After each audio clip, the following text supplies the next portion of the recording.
আমরা যখন ইন্টারভিউ বোর্ডে বসি এবং যখন কোনো ক্যান্ডিডেটকে আমরা জিজ্ঞেস করি যে আপনি তো একটা প্রতিষ্ঠানে জব করছেন এবং এই জবে মোটামুটি ভালো স্যালারি পাচ্ছেন এবং ওই ইন্ডাস্ট্রিটাও যথেষ্ট অপরচুনিটি মেনটেন করছে এবং ভবিষ্যৎ সম্ভাবনা আছে, তাহলে ওটা ছেড়ে আপনি কেন এই জবটাতে আসতে চাচ্ছেন?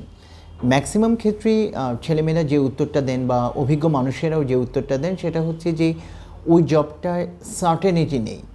এটা খুব কনফিউজিং একটা শব্দ আর কি, যে সার্টেনিটি নেই। আমি কারো দোষ ধরবো না, বিকজ জীবনের শুরু থেকে শেষ পর্যন্ত আমাদেরকে আসলে এইভাবে ট্রেন আপ করা হয়েছে যে আমরা একটা সার্টেন লাইফ চাই, একটা সার্টেনিটি চাই। কিন্তু জীবনের কোনো ক্ষেত্রে সার্টেনিটি বলে তো আসলে কিছু নেই। ওই জবটা থেকে যে আপনি এই জবটাতে আসছেন সার্টেনিটির সন্ধানে, কি বলেছে যে এই ইন্ডাস্ট্রি বা এই জবটাও সার্টেন? জবে, পৃথিবীর কোনো জবে কেন, পৃথিবীর কোনো কিছুতেই সার্টেনিটির কোনো অস্তিত্ব নেই। যে কোনো মুহূর্তেই যে কেউ যে কোনো সিস্টেম থেকে বাদ পড়ে যেতে পারে। এটা ভীষণ ভীষণ রকম নিষ্ঠুর একটা সত্য, কিন্তু এটা আমাদেরকে মেনে নিতে হবে। দোষটা আমাদের না এই কারণেই যে আমাদের পুরো স্কুলিং, আমাদের পুরো এডুকেশনে আমাদেরকে বিভিন্ন জিনিসে ট্রেন আপ করা হলেও কখনো যে জিনিসটার সাথে আমাদেরকে লড়তে শেখানো হয়নি বা যে জিনিসটাকে নিজের মন থেকে দূরে সরানোর বিদ্যাটা আমরা আপ্ত করতে পারিনি, সেটা হচ্ছে ফিয়ার ফ্যাক্টর। ফিয়ার ফ্যাক্টর হচ্ছে কোনটা? ফিয়ার ফ্যাক্টর এটাই যে যদি আপনি ব্যর্থ হয়ে যান, যদি আপনি সিস্টেম থেকে বাদ পড়ে যান, যদি আপনি কোনো একটা এক্সামে ফেল করে যান, যদি আপনার পারফরমেন্স ভালো না হয়, যদি আপনি যেটা চাচ্ছেন সেটা না পান, বা যদি আপনি যেটা পেয়েছেন সেটা ধরে রাখতে না পারেন, তাহলে যে অনিশ্চয়তাটা জেনারেট হয়, আনসার্টেনিটি জেনারেট হয়, ওটার সাথে লড়াই করার বিরল বিদ্যাটা আমাদেরকে শেখানো হয়নি। আপনি দেখুন, আমরা যদি আমাদের স্কুল জীবনের দিকে ফিরে যাই, আসলে আমরা কী শিখেছি? আমরা ফিজিক্স, কেমিস্ট্রি, ম্যাথ, লিটারেচার আমরা সব পারি, কিন্তু পারি না কোনটা? যদি আপনি ক্লাস 4 থেকে 5-এ ওঠার সময় ফেল করে যান, যদি আপনার ব্যাচটা থেকে আপনি ডিটাচ হয়ে যান, তাহলে যে একটা অনিশ্চিত একটা প্যারাডিমের মাঝখানে আপনি এবং আমি পড়ে যাব, নতুন ছেলেমেয়েদের সাথে মানিয়ে নেওয়ার জন্য যে আমাদেরকে মনস্তাত্ত্বিক যুদ্ধের মধ্যে যেতে হবে, আমাদের একাডেমিক লাইফ থেকে যে একটি বছর হারিয়ে যাবে, পরের বছর পরীক্ষা দেওয়ার জন্য যে আমার মেন্টাল স্ট্রেংথটা ডেভেলপ করতে হবে, ওই বিদ্যাটা কিন্তু আমাদেরকে কেউ শেখায়নি। বরঞ্চ আমাদেরকে বারবার বলা হয়েছে যে কোনো মূল্যে পাশ করতে হবে, অর্থাৎ ফেল করলেই বলা হয়েছে যে ওটা একটা ডিজাস্টার সিচুয়েশন এবং আপনি ভবিষ্যতে আপনার ভালো করার সম্ভাবনা অনেক কমে যায় এবং মেন্টালি আপনি ভেঙে পড়েন। সোশ্যাল ভ্যালুসগুলোও আমাদেরকে অনেকভাবে হিট করে। আমাদের বাবা মারা আমাদের সাথে তখন খারাপ ব্যবহার শুরু করেন, আমাদের প্রতিবেশীরা আমাদেরকে আন্ডারমাইন করতে থাকে, শিক্ষকেরা আমাদেরকে কিছুটা অবমূল্যায়ন করতে চান, অর্থাৎ অ্যাজ এ হিউম্যান আমাদের আইডেন্টিটি ক্রাইসিস শুরু হয়ে যায়। একই রকমভাবে দেখবেন এসএসসি এবং এইচএসসি নিয়ে ছেলেমেয়েদের মধ্যে ভীষণ আতঙ্ক আছে, কারণ তারা বিশ্বাস করে যে যদি এই পরীক্ষায় একটা ডিজাস্টার হয়ে যায় তাহলে তাদের জীবনটা তছনছ হয়ে যাবে। 16, 17 বা 18 বছরের একটা ছেলে বা মেয়ে যদি চিন্তা করে যে একটা পরীক্ষা পদ্ধতির ব্যর্থতার কারণে তার জীবনটা নিঃশেষ হয়ে যাবে, যেখানে তার জীবনের 2/3 বা এর চেয়েও বেশি সময় এখনও পড়ে আছে, তাহলে বুঝুন যে ডিজাস্টার ম্যানেজমেন্টে বা আনসার্টেনিটি ফেসে আমাদের ট্রেনিংয়ের অবস্থাটা আসলে কেমন। এটা তো গেলাম একাডেমিক লাইফের ক্ষেত্রে। একাডেমিক লাইফের শেষের দিকে এসে গ্র্যাজুয়েশন বা এমএসের ক্ষেত্রে যেটা ঘটে, ছেলেমেয়েদের মধ্যে আবার সেই আনসার্টেনিটি ফ্যাক্টরটা নিয়ে সমস্যা। ফার্স্ট ক্লাস পেলো না, তাহলে তো ইউনিভার্সিটির টিচার হতে পারবে না, অনেক জবে অ্যাপ্লাই করতে পারবে না, তাহলে তো লাইফ আনসার্টেন হয়ে গেল, লাইফে কী করব।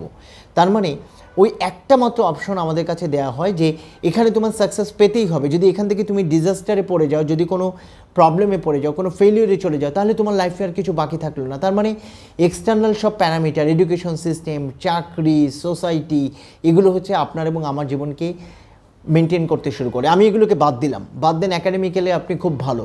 ধরেন কালকে আপনি কোনো একটা অ্যাক্সিডেন্টের মধ্যে পড়লেন এবং খোদা না করুক ফিজিক্যালি ড্যামেজড হয়ে গেলেন, তাহলে কি আপনার জীবন থাকবে না? তখন কি ওই একাডেমিক ডিগ্রি ফিগ্রি আপনার কোনো কাজে দিবে?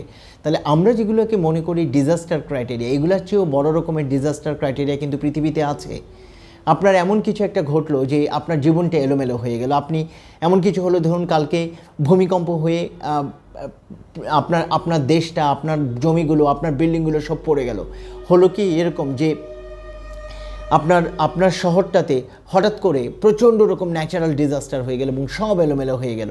এগুলো সবই অনিশ্চিত জিনিস, কিন্তু এগুলোকে কেন্দ্র করে আমাদের মাঝখানে যে এসওপিটা থাকার কথা, স্ট্যান্ডার্ড অপারেটিং প্রসিডিউর, মানে যে কোনো রকম ডিজাস্টারের পোস্ট অ্যাকশনটা কী হওয়া উচিত, ওটা আমাদের মধ্যে তৈরি হয়নি বলেই ডিজাস্টারের ঘটার আগেই সেটাকে কেন্দ্র করে যে কোনো শঙ্কা আমাদেরকে পাগল করে তোলে। ফিউচার নিয়ে আমরা টেনশনে পড়ে যাই যে আসলে আমাদের কী হবে, আমরা খাবো কি, আমরা পরবো কি, আমরা সার্ভাইভ করবো কি। কিন্তু খেলাটা হচ্ছে ওই জায়গাটুকুতে যে আমরা একটা জিনিস ভুলে যাই বা আমাদেরকে একটা জিনিস কখনো শেখানো হয় না। আপনার উদ্বেগ, আপনার টেনশন, আনসার্টেনিটি নিয়ে বা ফিউচার নিয়ে আপনার শঙ্কা, এগুলো হচ্ছে প্রকৃতির যে নেগেটিভ ফোর্স, যেটাকে ধর্ম, যেটাকে ইবলিশ বলছে, ডেভিল বলছে, তার প্রধান ওয়েপন হচ্ছে এটা। আপনাকে যখনই সে আনসার্টেনিটি গেমের মধ্যে নিয়ে যেতে পারবে, আনসার্টেনিটি নিয়ে যখন আপনাকে এবং আমার মধ্যে সে শঙ্কা তৈরি করতে পারবে, তখনই সে আমাদেরকে নিয়ে প্লে করতে থাকবে। অর্থাৎ আমরা তখন এলোমেলো কাজ করব, আমরা তখন আনফেয়ার ওয়েতে যাওয়ার চেষ্টা করব, আমরা চাইবো যে কোনো মূল্যে সিস্টেমটাকে কোনোভাবে সিকিউর করে ফেলতে। এটাই তার ওয়েপন। আপনার মধ্যে আনসার্টেনিটি নিয়ে যে শঙ্কা, আমরা গেমটাকে এভাবে দেখি যে বৈজ্ঞানিক তত্ত্ব বলে যে প্রক্রিয়ায় আমাদের জন্ম হয়েছে, মানে আমাদের মায়ের কাছ থেকে আমরা এসেছি বা বাবা মায়ের সম্মিলনে আমরা এসেছি, সেই প্রক্রিয়াটার মধ্যে প্রবাবিলিটি থিওরি যদি আপনি খাটান, তাহলে আমাদের জন্মাবার সম্ভাবনা ছিল অতি ক্ষুদ্রাতি ক্ষুদ্র, কিন্তু আমরা তো জন্মেছি।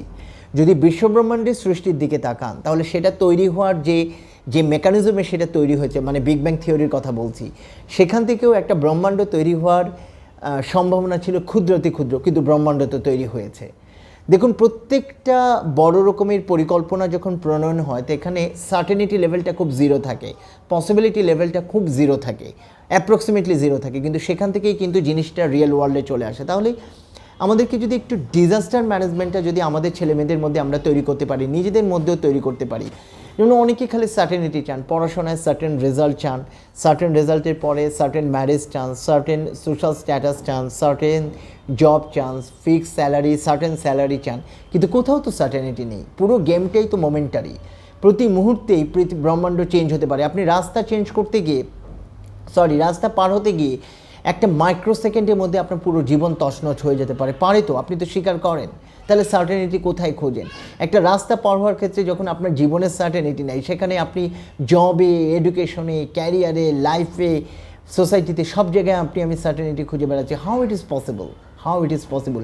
আমরা চায়না প্রোডাক্ট কেনার সময় বলি চায়না প্রোডাক্টের কোনো গ্যারান্টি নেই। আপনি বাদ দেন, সৃষ্টিকর্তা যে প্রোডাক্টগুলো তৈরি করে দিয়েছেন, তিনিই তো বলছেন যে এটার মধ্যে সুনিশ্চিত কিছু নেই, যে কোনো মুহূর্তে যে কোনো অভাবনীয় ঘটনা ঘটতে পারে, এবং এটার জন্য আমাদেরকে প্রিপেয়ার থাকতে হবে। প্রধান জিনিসটা হচ্ছে ফেথ জেনারেশন, এসওপি, যেটা আপনার post disaster SOP, standard operating procedure, সেটা হচ্ছে আপনার ফেথ আছে কিনা সিস্টেমের উপরে, প্রকৃতির উপরে, ব্রহ্মাণ্ডের উপরে, সৃষ্টিকর্তার উপরে আপনার ফেথ আছে কিনা, বিশ্বাস আছে কিনা। অর্থাৎ জীবনে যে কোনো ফেজে, যে কোনো ডিজাস্টারের সামনে আমি এবং আপনি যদি পড়ি, আমরা সৃষ্টিকর্তার কাছে ওই প্রত্যাশা নিয়ে তাকাতে পারি কিনা, ওই বিশ্বাস নিয়ে তাকাতে পারি কিনা যে ঠিক আছে I am going through a disaster, আমি ভয়াবহ বিপর্যয়ের মধ্যে পড়েছি, আমি একটা ডিজাস্টারের মধ্যে দিয়ে যাচ্ছি এবং আমি জানি যে ভবিষ্যৎ কী হতে পারে, এটা একটা আনসার্টেন সিচুয়েশন, কিন্তু আমার মধ্যে ওই বিশ্বাসটুকু আছে কিনা। কিন্তু ওই বিশ্বাসটুকু যদি থাকে, তাহলে আমরা মনে করব যে আমরা পরীক্ষার হলে বসা একজন পরীক্ষার্থী যিনি প্রশ্নের অনেক কিছুই কমন পায়নি এবং পাশ ফেলটা অনিশ্চিত হয়ে গিয়েছে। অর্থাৎ পাশ ফেলটা এখন কোনোভাবেই বলা যাচ্ছে না যে এই পরীক্ষায় আমি পাশ করব বা ফেল করব, কী হবে। এখন আমার মাথার মধ্যে থিঙ্কিংটা যদি এরকম হয়, পরীক্ষায় ফেল করলে আমার আবার লাইফে কী ডিজাস্টার হবে, আল্লাহ, ফেল করলে তো আমি সামাজিকভাবে অবমূল্যায়িত হয়ে যাব, আমার একাডেমিক ক্যারিয়ার ডেস্ট্রয় হয়ে যাবে, সর্বনাশ। যদি একাডেমিক ক্যারিয়ার ডেস্ট্রয় হয়ে যায়, আমি তো জব ম্যানেজ করতে পারবো না, যদি জব ম্যানেজ করতে না পারি, আমার এই মুহূর্তে যে রিলেশনটা আমি কন্টিনিউ করছি সেটা রাখতে পারবো না, বাবা মার চোখে, সমাজের চোখে আমি হেয় প্রতিপন্ন হবে, এবং আমার জীবনে কী হবে, ও খোদা, সুইসাইড ছাড়া তো আমার কোনো গতি নেই।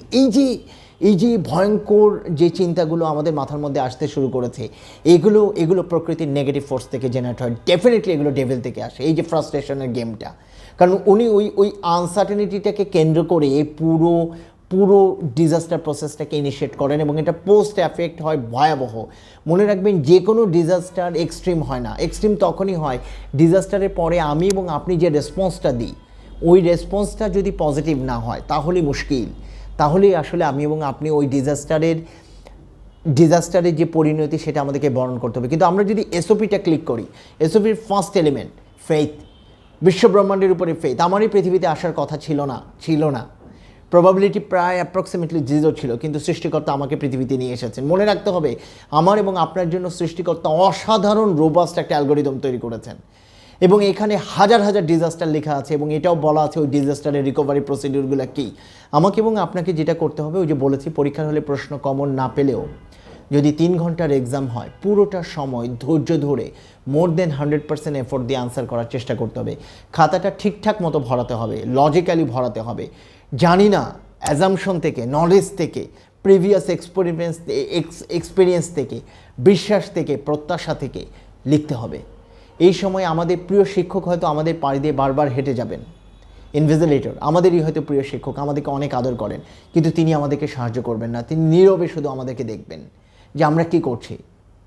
3 ঘন্টায় আমার এবং আপনার এফোর্টে যদি কোনো ঘাটতি না থাকে, ধরেন একটি প্রশ্ন আপনি এবং আমি সঠিকভাবে আনসার করতে পারিনি, কিন্তু আমাদের এফোর্টটা যদি 100% আর মোর দেন 100% থাকে, আমাদের প্রত্যাশা এবং বিশ্বাসের জায়গাটুকু যদি ঠিক থাকে, তাহলে মিরাকল ঘটতে চলেছে। মিরাকল ঘটতে চলেছে। সৃষ্টির আদি অ্যালগোরিদমটা মিরাকল থেকে তৈরি। সৃষ্টির সমস্ত সাকসেসফুল অ্যালগোরিদম মিরাকলের সাথে সম্পৃক্ত এবং সৃষ্টিকর্তা মিরাকল ঘটাবেন। আপনি বলবেন তাহলে কি শিক্ষক আমাকে ভুল খাতাতে মার্কস দেবে? আই ডোন্ট নো, বাট কিছু একটা ঘটবে, কিছু একটা ঘটবে। There will be some resultant. That's why SOP, post disaster এসওপিগুলো শেখা খুবই জরুরি। পৃথিবীর কোনো ট্রেনিংয়ে, পৃথিবীর কোনো স্কুলে, কলেজে, ইউনিভার্সিটিতে এটা শেখানো হয় না। শেখানো হয় না বলেই প্রবলেমে পড়লেই আমরা এলোমেলো হয়ে যাই। এখানে আমার এবং আপনার দোষ নেই। প্রবলেম হচ্ছে আমাদেরকে যেভাবে ট্রেন করা হয়েছে সেখানে পোস্ট ডিজাস্টার এসওপি বলে কিছু লেখা নেই। আমি এই পুরো গল্পটাই বলার চেষ্টা করেছি পোস্ট ডিজাস্টার এসওপি নিয়ে। আপনি হয়তো বলবেন এই পোস্ট ডিজাস্টার এসওপি কোন বিপদের জন্য কি? আই ডোন্ট নো, কিন্তু আপনার মন এটা প্রস্তুত আছে কিনা যে পোস্ট ডিজাস্টার এসওপিটা আপনি শিখতে চান? যদি শিখতে চান, আপনার এসওপি আপনি জেনে যাবেন, আপনি খবর পেয়ে যাবেন। সৃষ্টিকর্তা আপনাকে কোনো না কোনো ইঙ্গিতের মাধ্যমে, কোনো না কোনো অ্যাক্টিভিটিসের মাধ্যমে, কোনো না কোনো লক্ষণের মাধ্যমে তিনি সেটা প্রকাশ করবেনই। কিন্তু আগে আপনাকে বিশ্বাস রাখতে হবে, ফেইথ আনতে হবে এবং আপনাকে মনের মধ্যে এটা ডিটারমাইন্ড থাকতে হবে যে হোয়াট এভার ইট ইজ, ডিজাস্টারের নেচার যেরকমই হোক না কেন, রিকভারি প্রসিডিউরটা আছে এবং এটা আমি ফাইন্ড আউট করে নেব।